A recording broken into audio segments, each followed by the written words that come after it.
Welcome to another How to Succeed podcast. I'm your host, Mike Montague with Sandler, and this is How to Succeed at Scrappy ABM with Mason Crosby. And Mason, we had one too many S's in there. Scrappy ABM is account-based management, and Mason is the founder of Scrappy ABM, helping you do that. You can go to scrappyabm.com, and he's also the host of the podcast, Scrappy ABM. Okay, now Sandler is the worldwide leader in sales, management, and customer service training with over 200 locations. You can find us at sandler.com. Both companies keeping it very simple for you today. If you want to find us and get help with sales, management, customer service, reach out to us at sandler.com.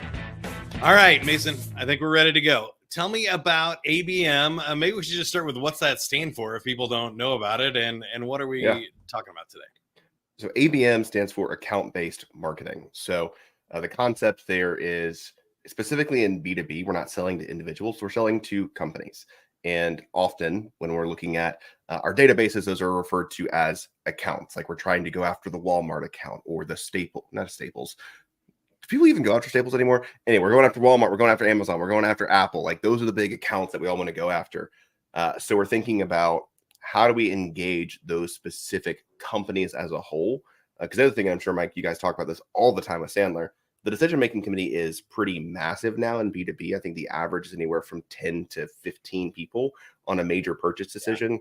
So again, if you're looking at, I need to get 15 people sometimes to be convinced to buy my stuff, you have to think about the whole company, all their different priorities, all their different concerns, all their different wants and needs and desires and budgets, so that you can then come in and say, we are the best fit. We thought through all of these things. We are sure that we are going to be able to make sure that you are successful. So that's from the marketing perspective. That also then partners really, really well with sales to make sure that all comes together. And I think the next logical question is, where do we apply this? So you kind of mentioned already in enterprise sales, or if you're selling to at least, medium-sized businesses and stuff, you're probably going to want to think about ABM. But the different areas and job functions you mentioned too, it's kind of a marketing play to help sales and combine these two. But it also comes to mind for me is keeping a lot of these accounts, that it's not necessarily like, oh, we won this new deal or we got this new lead. It could be influencing deals in your pipeline or accelerating deals or keeping clients and keeping top of mind, letting other people at a large enterprise know that your solution even exists after you've sold it, right? Yeah. So quickly, I'll outline the best fit companies for ABM and then where it should land within those organizations. So B2B for sure, generally speaking, a $50,000 average contract value or higher. There's a nuance to that I'll explain in a moment. You've got to have a dedicated sales team. I think you need clearly established product market fit. So like you need to know exactly who you're selling to, the reasons that you're selling to them, the value that you specifically provide. And then generally speaking, you want to see this in a longer sales cycle. So I've had some companies that I've been talking to. They're like, yeah, our average sales cycle is like 30 days. I'm like, probably not a good fit for ABM. That's a higher velocity sale. You're typically looking at 90 days or longer. Specifically, companies that I've worked with have had an 18-month sales cycle. So speaking back to that point around pipeline acceleration, they ran an ABM program that was how do we move our deals from one stage to the next, and they were able to cut their sales cycle down by 6 months, which is a huge win. If you have an 18-month sales cycle, that moves to a 12-month sales cycle. So those are the criteria. The nuance to that is if you are what I refer to as very vertical specific. So you'll only serve like the retail space. You only serve the logistics and manufacturing space. In that context, I'm working with a client that their total addressable market is like 2,000 accounts. They only have 2,000 companies they can sell to.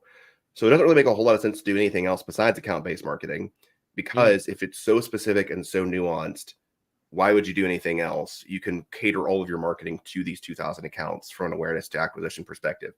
And then, Mike, you hit the nail right on the head. I actually think that the best place to start ABM is on your existing customer base, because it's a clearly defined set of accounts that you know super well, and you can prove out your ABM model there. So I think this is prospects. I think this is in pipeline, and I think this is a customer program. Now, you hit on some interesting things there too. And my question for you is, where do people mess this up? And I suppose the first thing that comes to mind for me is we pick that one account. Oh, we really want to sell to Coca-Cola or whatever, and that's going to be our one. And so we're all going to market to that, and all our salespeople are going to call in, and we're going to target ads there. And I feel like there's a little bit of a balance or a misnomer that we're going to pick this list of 10 target accounts that are dream clients and go after those. Is that a misconception, or am I off here? So I think you're absolutely correct in the sense that, when the sales, and sorry, I know we're on a primarily sales podcast, so I'm going to make fun of sales for just a moment. But like when the sales team comes up with like, these are our dream 50, and it's literally Walmart and Apple, and you're like an SMB company. And it's like, no, this is just not like, it's not even in the realm of possibility right now. Like we've got to move up market before we could sell those companies. So I often say, I don't want the dream 50, I want the reality 50. Like what's based in actual data that's historical, that are the kinds of companies that we've worked with. Because all of your targeting should be based on your ideal client profile, and your ideal client profile is based on, from my perspective, actual customers that you closed that have stuck with you for quite some time. And then crazy concept, we're actually talking to finance to look at the profitability of our clients, to see what clients are our most profitable. Because if we can think about the criteria that make profitable clients, not just high revenue clients, but very profitable clients, that then impacts our ability to actually build a better business long term. It doesn't matter how much you bring in, it actually matters how much you keep at the end of the day. So I think about this from a targeting on a profitability perspective over just pure revenue. I like that. Any other common myths and misconceptions you see of how people mess this up? Yeah, I think they Google how to start ABM. And I know that sounds really blunt and brazen, but a lot of the guides that you see on how to start ABM are generally written with the understanding and the implied idea that you have the right foundation in the first place. Like you've got the sales and marketing alignment, you've got the right operational foundation to even measure the success of account-based marketing. Because again, if we change from a contact focus, it's much easier to track an individual contact. It's much more difficult to track all the various touch points of an entire organization, because you have known contacts within an organization and unknown contacts within an organization. So it's much more difficult to even track that.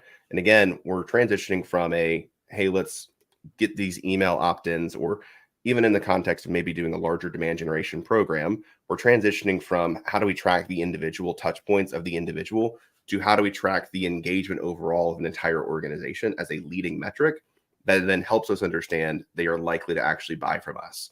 So those are things that have to change. I actually like recommending Googling why does ABM fail, and looking at all the reasons it fails, because generally all those reasons have nothing to do with the technology that you bought, with how you started from it does have to do with how you started from a targeting perspective, but like where you exactly pulled the list. It's generally speaking, we didn't have the right foundation in the first place. Sales and marketing wasn't aligned. We didn't know who our ICP was. We didn't know exactly who we served, why we were a great value to them. And we also, my horror story that typically happens is an executive will go to a conference, hear about ABM, and say like, this is amazing. Right. We have to go do this. They'll come back. They'll throw it at a marketing manager that's like 6 months in. And they're like, can you go build an ABM program? And it's like a bullet point on their job description. Somebody really owns it. So it's just kind of destined to fail from the beginning. So those are some very common reasons that it generally fails. Again, you're just kind of trying to put the cart before the horse when you go to build the ABM program, as opposed to setting the right foundation first. I agree with you. I think that's kind of where we are with ABM. So could you tell us a little bit about what it is and how you actually set it up? Because I think there might be some misconceptions just around like, oh, is this a software we turn on? Are these some Google ads that we buy? Like what is going on here when we talk about ABM?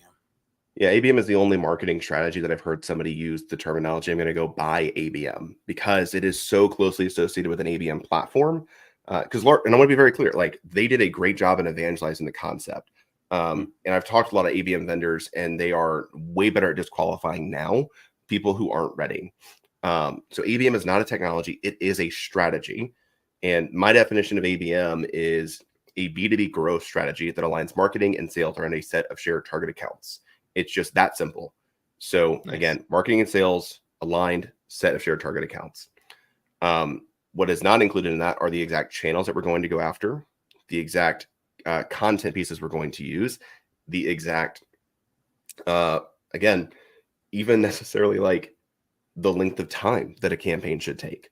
So the thought process is just who are our best fit customers and how do we get to them? I've used ABM programs in which I was just very active in specific communities. So again, I was a marketer. I went into marketing communities where our target accounts lived. I did a ton to be added value to those people. I built trust. And then over time, they actually came in and worked with us. Same with a podcast. I mean, we can do a podcast invite to a target account and build a relationship with them. And then they start to engage with us on LinkedIn. LinkedIn is another great idea. Like you can just go connect with all your target accounts on LinkedIn and build a network of people that are your best fit customers. And as you create content and you help them and you engage in their content, you're building those relationships. So again, none of that has to do anything with ads, technology. It's just what are the right people that we should be going after? And then how does sales and marketing actually align on going after those people? Now, as we move to our behavior bucket here, you have a simple kind of 4D way to think about all of those things and put this strategy together. Would you mind sharing that with us?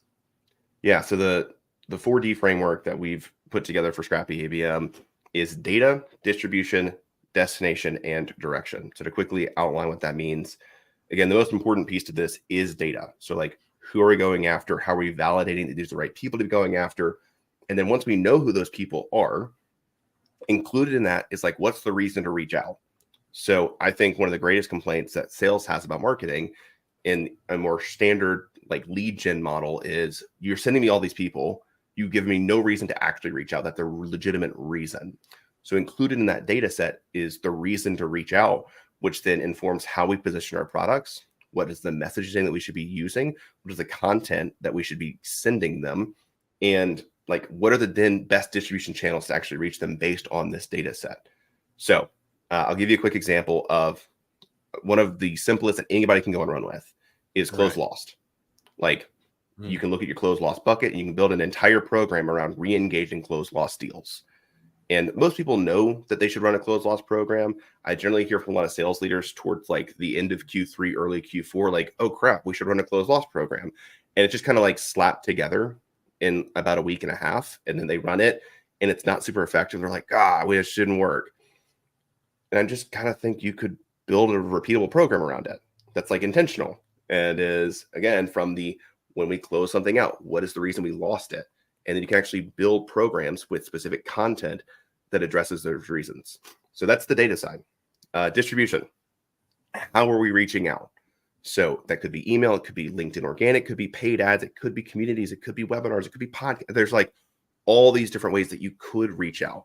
But the idea is that we have this data that gives us a reason to reach out and informs the content we should be creating. The question is then how do we get that in front of the right audience at the right time through these different channels? Destination becomes where are we pointing them to? So again, that may not always be book a call. It depends on where they are in their journey and the reason to reach out. Prime example, I think everyone, when they announce a Series A, just kind of expects their inbox to be flooded with, we do this, we do this, we do this. And like, that's not a really good reason to reach out. It means they have money. It means that they're prioritizing things. What would be better is to figure out how did they get the funding for their Series A? What did they tell their investors that they were going to use that money on? And then saying, hey, you raised the Series A. We know that you were specifically able to get these dollars for X reasons. We help provide solutions on that front. I know you're getting bombarded. Could we just be helpful? Here's a guide that helps organizations of your size and your industry figure out the best solutions for this space at your current stage. It's not asking for a call. It's not asking for anything. It's saying here is helpful information as you're being bombarded by everybody. Yeah. That's destination. And then direction. Every interaction that somebody has with our brand either pulls them closer to becoming our customer or pushes them farther away. So the question is, how do we start to track what direction an account is headed?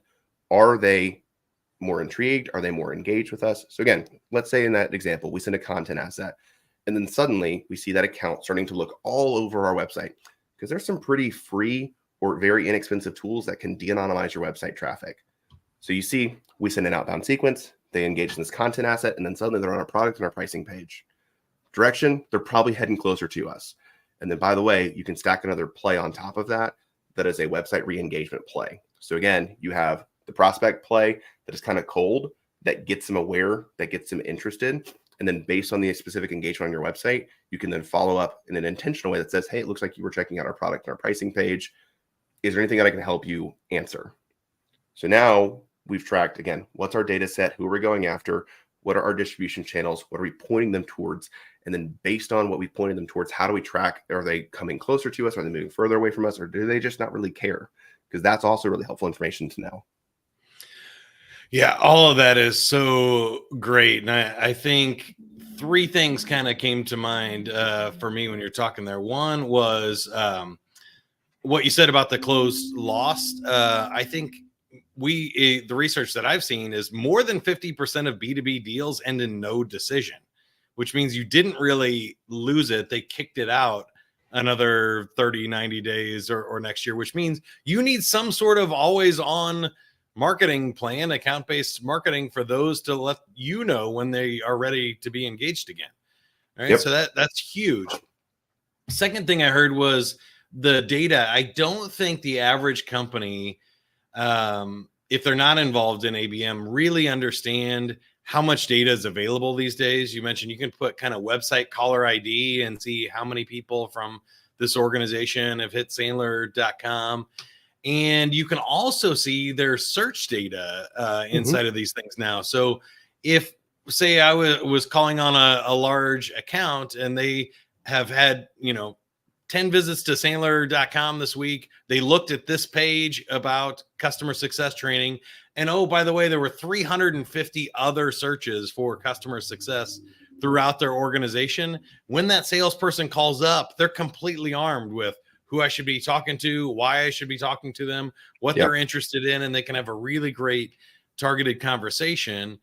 And then I think to continue that example, the other cool thing that people miss are those not the destinations, but the places where you can put these ads and the tools that you can use. Is that you can start surrounding people in a really interesting way that I think is still a little creepy for people these days, but we don't realize how much this happens. I realize that every time I go on Instagram, you're like, good Lord, these ads are like, I want to buy everything that I scroll past on this. I have no idea how they target that, but we could be showing them, like if they're looking for customer success on LinkedIn, an offer for a customer success white paper, 10 best practices or 10 common mistakes people make with customer success. And then on Google ads and retargeting, like when they're searching and when they're seeing display ads all over the internet, it says like, hey, Sandler's customer success program here. And we're just really hitting them everywhere they are. And we can set alerts for kind of lead scoring that then our salesperson calls up and says, hey, are you interested in customer success? And at this point, like if they're interested at all, we've got their attention. Right? Yeah. And I'd throw out a couple of things on that front of just like, yes, we can do white papers, but I actually think what's better in the context is you can build a free HubSpot landing page. You can build up to 15 for free. And you can actually, by uploading that contact's information, if they look at the landing page, HubSpot tracks that. So again, you can actually look on a contact level within an account. We've been advertising to this account. We ungated it. We don't need their information. We already have it. So I'd rather than consume the content on the page. And then they've now done a massive amount of content consumption. We can see scroll depth. And that's a helpful piece for engagement of like, oh, they viewed 70% of this page and they were on page for 15 minutes. Those are huge indicators of actual engagement that, again, help us to understand, are these people actually enjoying our content? Are they actually learning? And again, to the point around lead scoring, I actually don't necessarily think that lead scoring is the right mechanism in this context, because I think what's happened often is, okay, they've read 10 blogs and they've opened up 14 emails, which in that context, actually, if it's 14, you should probably reach out. But like marketers have kind of created lead scoring to where it makes them look really good. And I think sellers are aware of that. So I actually prefer to trigger based on specific tangible actions. And when I say specific actions, like, again, they viewed our product pages, our pricing page, and our schedule a call page, and they didn't book a call. And they're our target account. If I give that to a seller, and I may only pass 10 over on like a weekly basis, if I'm passing 10 over that product pricing and schedule a call page, but didn't book, I mean, those are the right people to go after. So I'd rather pass fewer that are of higher quality, that are triggered off of specific actions, because again, in this specific action context, we can then better templatize our reasons to reach out, as opposed to hey, you read 10 blogs that were just kind of on the website. You hit a certain scoring threshold. It's like, hey, it looks like you were viewing our product on, again, customer service training. And it looks like you were viewing some of the content that we've sent over about customer service training. Are there any questions I can help you answer? Like, the reason to reach out is so clear, it's so specific, and it makes it easier for sales to actually do that. Sales does do it. Yeah, I think that's the key. And that's where I was coming from salespeople, is they want this trigger event. They want something to have happened that gives them a reason to reach out. So they're not just picking up cold and trying to start a conversation. And I think you're right. A lot of people mess that up by setting the bar too low. I'm looking for like really good indicators. And I think you could help me out with this. I don't know that at Sandler we're really sophisticated with this part yet, but you mentioned the Series A thing. And when I talk about it with salespeople, that's a great example of like a lagging indicator that you really should have been reaching out to that account before they got their Series A. Because once that gets published in the business journal, everybody's calling on them and it's too late. And so I think about the analogy of like real estate. If you're a real estate agent, you can't market to people who have homes for sale, because by the time they list it, they already have a real estate agent, right? Yeah. So what you need to do is look for triggers like people getting divorced, people having kids, people changing jobs, people, becoming empty nesters. Those are all things that happen that cause them to need a real estate agent. Mm-hmm. And I think that's where this stuff gets really interesting, is a lot of times if we're just selling like we were in the 90s, we don't have that information. It's really hard to find it. But in today's world, all of that information can be triggered in different things and in searches and tracked online and different corresponding purchases or website visits, that now we can say, oh, this person posted a job listing. For us at Sandler, that's a huge one. If there's a job listing for a VP of sales, or they're trying to hire 10 salespeople, something happened there that they could probably use our help with. And that makes those conversations a lot easier. Are there any other tips, tricks, hacks, techniques that we should talk about here in order to actually make this work? Yeah. And I think what you've outlined of like job hiring triggers is an incredible trigger. And to your point, there is some level of sophistication that's required, which is why I generally am recommending like starting with your existing first party data. Like if you look at, again, meetings that were booked that never happened, like how many meetings are scheduled that never actually take place? Those people are brand aware. They thought at one point that you could be a solution, and we likely didn't follow up enough to get them rebooked. Can we build an automated program that re-engages ghosted accounts 3 months later and just say, hey, looks like you booked a call last quarter. Looks like we were never able to connect. Were you able to solve the problem you were trying to solve? Simple messaging. Like, but you have all that data today. You could go build that right now.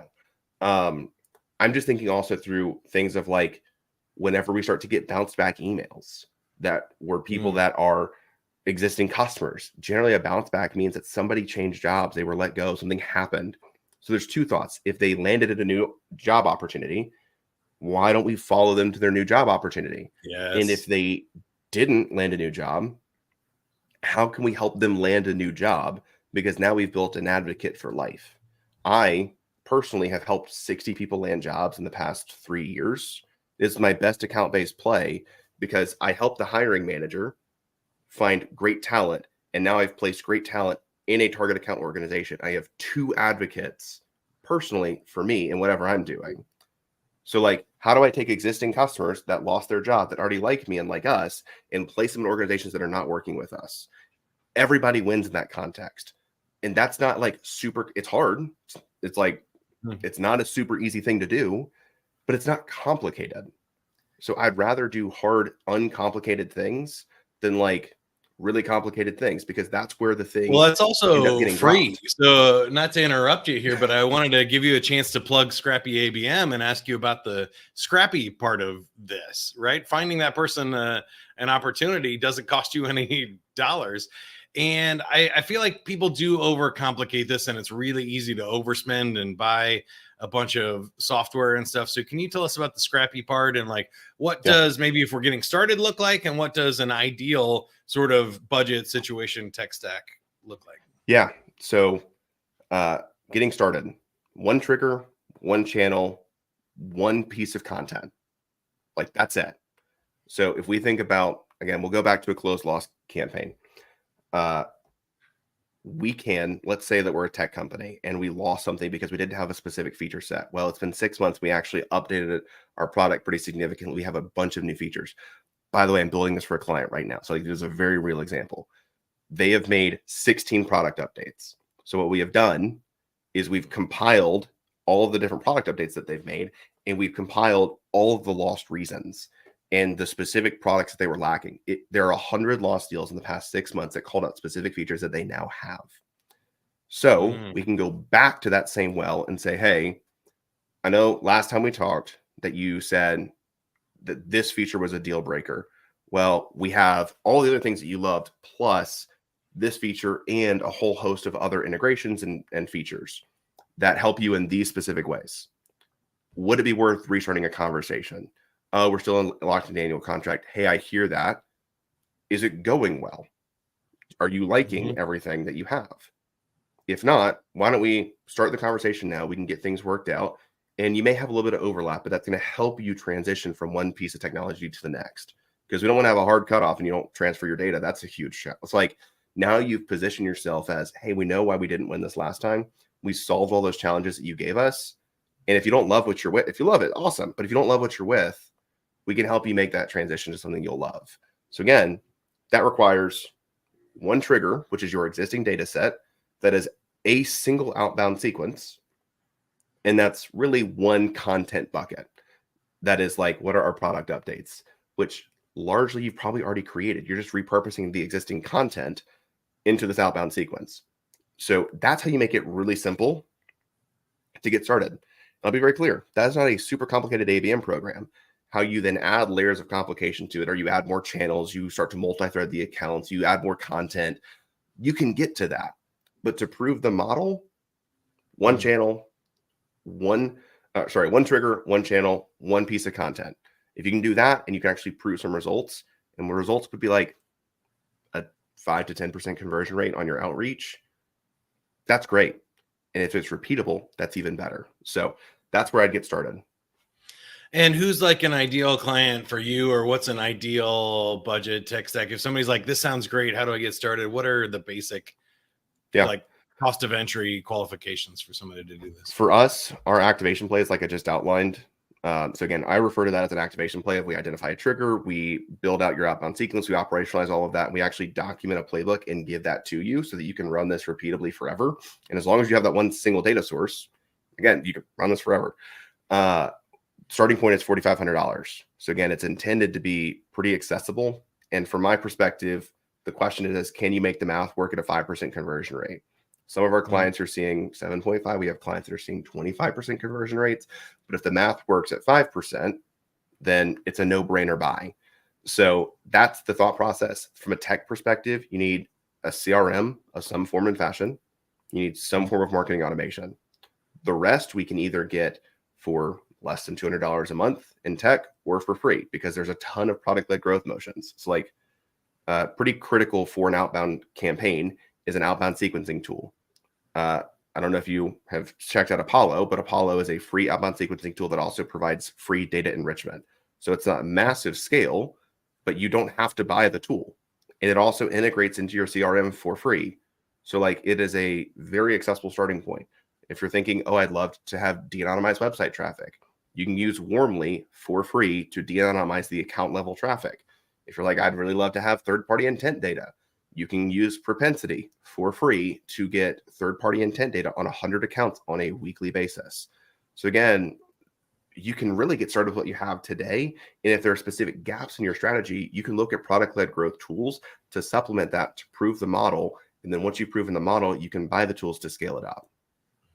I love that. And I really appreciate you taking the time to set us up and introduce this concept today. I know it gets a lot more complicated and expensive than that. And there are probably like all kinds of different campaigns and budgets that you can work with. But I really found value today in just thinking about how we can keep it simple, be scrappy, like go get some stuff done and make intelligent plays. That so much business is left on the table, whether it's just referrals and following up on a referral program with existing clients, or like you said, those lost deals, or a few target accounts. At Sandler, we go through these different buckets we call care, keep, attain, recapture, and expand. All four of those fit perfectly into an idea of ABM. So really cool stuff that you shared with us today. I want to get to know you a little bit better before we let you go here, Mason. So we're talking with Mason Crosby, founder of Scrappy ABM. Find him at scrappyabm.com, or he has his own podcast too. Wherever you're listening, watching this, go to Scrappy ABM, do a little search and check it out if you want to learn more. Now, at this point in your career, Mason, how do you define success? At first, when I launched Scrappy ABM, I thought it was going to be time with my daughter. But now it is, it's still that. And I'm working back towards that. I'll be honest, in the current stage of the organization, we've had significant unexpected growth. So I'm doing a lot of hiring. So my goal is now providing for my family plus 14 more. And I think when I get to that point, that will be success for my career. Nice. So it's there. That's a lot of the heart. And then obviously, I actually have an outright stated goal that we offboard 15% of our client base on a quarterly basis, because I don't want to be the agency that somebody works with forever. I want to be an equipping agency that then sets you off to be successful on your own. So those are the two measures of success. Are, can I provide for 14 families plus my own? And can I offboard 15% of our client base every single quarter because they got what they needed from us and they're more successful because they engage with us? I love that. Was there a biggest failure or lesson learned in your career you had to get over in order to be successful? Tons. I used to claim to be the marketer that could kind of do it all. And very quickly in launching Scrappy ABM, my first pitch deck had 16 different service offerings. And to be clear, it was just when it was me. And I found that I'm actually particularly good at three things. So I do those three things, and I'm building repeatable processes around those three things, and I'm hiring people that are good at those three things. So maybe I'll expand down the road, but I'm very honed in on the three things that we do, which are activation plays, ABM pilot programs, and account-based podcasting. If it's not one of those three things, I'm probably not the right fit. I can do other stuff. And I have clients that have asked me like, oh, can you do this? And I say, I can. It probably won't be the best. And it'll be more expensive than if you went to somebody that specializes in it, because it's out of my standard things. I don't have the efficiency of scale. I personally would have to do it versus having a team that can support me in it. So I think that just honing in very, very specifically on what we do is the best thing that I've done for Scrappy ABM in my career. Do you have a favorite quote, motto, or mantra? It's funny that I would come off of the last one of the three things that I do. Before I was in the ABM space, I was very, very honed in around messaging. So I was a StoryBrand certified guide. And I still think to this day, everything that I learned in that certification program and everything that I learned from that community has served me incredibly well. So my favorite quote is, if you confuse, you lose. So it's just very simple, partially. And I've shifted because the whole mantra of StoryBrand is like a fourth grader needs to understand what you do. And I'll be honest, I think that there's truth to that. You should write on a fourth grade reading level, but like my company name is an acronym. It is a filtering criteria in and of itself. So I want people that have probably tried ABM. They've been thinking about doing ABM and they either don't know how to get started or they failed and they want a different way of doing it. So like I, generally speaking, I appeal to those that are ABM aware, but everything that I write is if you have the context for what ABM is and you're ABM aware, then it's on a fourth grade reading level. So like Scrappy ABM, I've had clients that have outright said, I bought you because of your name, because you do things differently. So yeah. I think that for the people that I'm trying to serve, what I'm doing is very, very clear and it doesn't confuse people. So I'm not losing people because of that. Really, really good stuff. Thanks for being on the show. Any final thoughts how you can help us or we can help you? Keep an eye out on the website. What we are working towards building is actually open sourcing all of our process documentation so that you can publicly and freely access all the playbooks that we're building. So we've got a few playbooks that are super well documented that give you step-by-step. Like I mentioned, Apollo and propensity and warmly, we've got a playbook that is literally how do you use propensity to find in-market accounts, sequence them through Apollo, and then re-engage them using warmly website account, de-anonymize traffic. So we're making all that publicly accessible. You don't even have to download it. You don't have to give me anything. So if you keep an eye on the website, we're going to be launching a lot more stuff there that should help you actually today. Sounds great. Again, Mason Crosby, that website is scrappyabm.com. And I'm Mike Montague.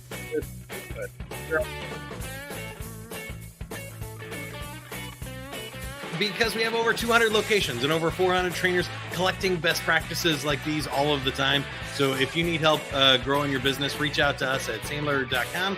We have local offices and a big enterprise team if you're on that level as well, and lots of cool events. So check it out. Don't forget to subscribe to the podcast, share it with somebody that you think needs to hear it. And until next time, if you can't be good at it. That's what I always say. All right.